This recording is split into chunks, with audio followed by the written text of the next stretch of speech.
We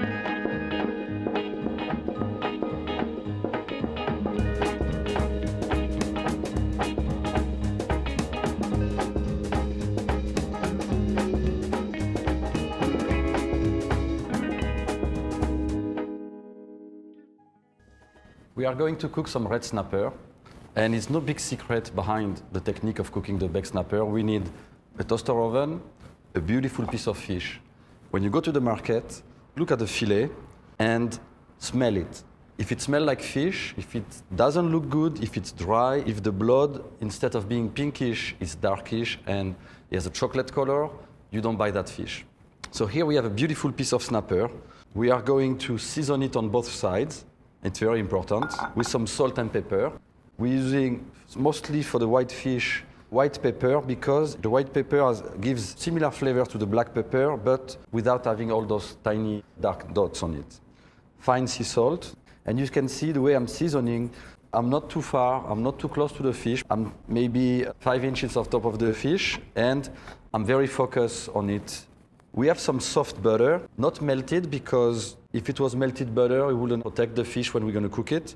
The butter will prevent the fish from drying, will give also a nice flavor. So I'm painting it all over like that. I'm using a little bit of the butter here too, so the fish will not attach to the aluminum foil. Fish goes on top.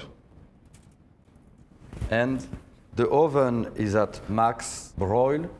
And the fish is ready. It's going for 5 minutes. I will show you how to check your fish when it's cooked. It's very simple. We have a bit of time, so I have a lemon. We are going to score it. You cut the ends. That will make your lemon stand in a plate easily. And then with the knife, you do some triangles like that, going down and up, making sure each triangle is touching each other, because that will help to separate the lemon and will give this nice decor. When you are cooking, it's always very important to present the food in a way which is appealing to the eyes. When you look at your food, you want to be excited about what you have in a plate. Just have to open, and the lemon is ready to be in a plate. We are going to check our fish.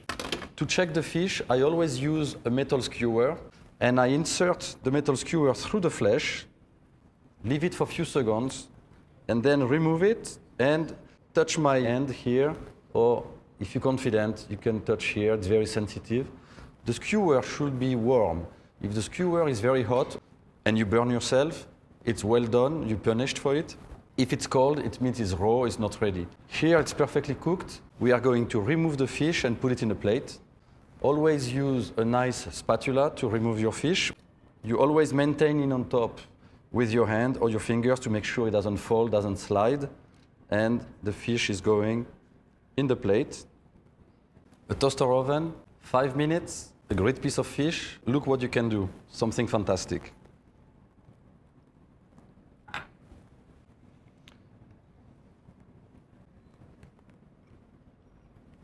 Delicious. You know, Michael Corleone got it completely wrong. All business is personal. Eric calls up and says, let's play. I play. There's certain people in your life who call you up 4 o'clock in the morning and say, meet me on the corner of Avenue D and 4th Street and bring a handgun and a stolen car, a tarpaulin and some duct tape. You don't ask why, you just go.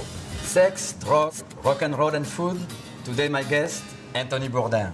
And everything is on the table. Yeah. When did you start to have problems with drugs? Any illusions I had about being the next Paul Bocuse, chances are there were chemicals involved in that.